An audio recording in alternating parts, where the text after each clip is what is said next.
What are some of the dangers of this deliverance theology? I think one of the main dangers, what you've just identified, is the teaching that Christians can be demon possessed. In fact, Frank Hammond, in his book Pigs in the Parlor, says that he's never met a Christian who is an exception to that rule. Every Christian has demons.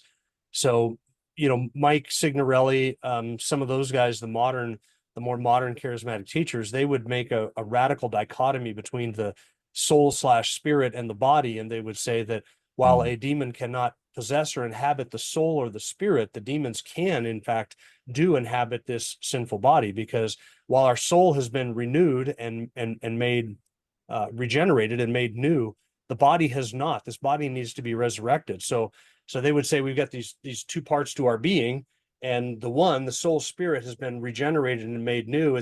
But so demons can't inhabit that, but our body has not been resurrected.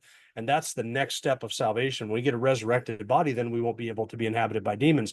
But in the meantime, we can have a renewed soul or spirit, be regenerated and be born again, made alive in the inner man, but yet this body of flesh can still have demons attached to it.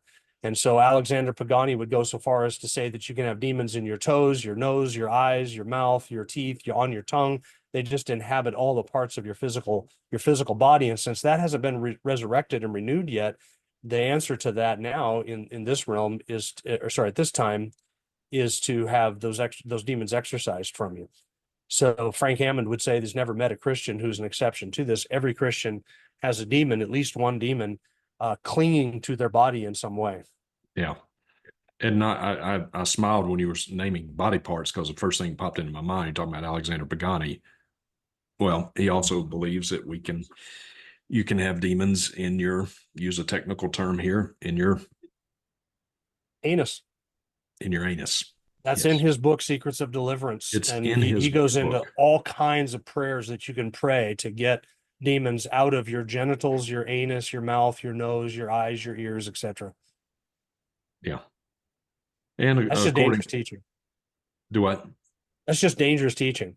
Oh, it is. It really undermines, I think, the work of Christ on the cross and what deliverance truly means. Yeah, absolutely. It undermines, diminishes the work of Christ. It diminishes, ironically, given that we're talking about the charismatic movement, it diminishes the power, the true power of the indwelling Holy Spirit.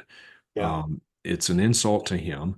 It short circuits people's sanctification, because they think that their sin issues, whether it's drunkenness, whether it's looking at porn, whether it's bad temper or whatever, it's because you've got a demon. It's not a sin issue. You've got a demon, and you just need to have that demon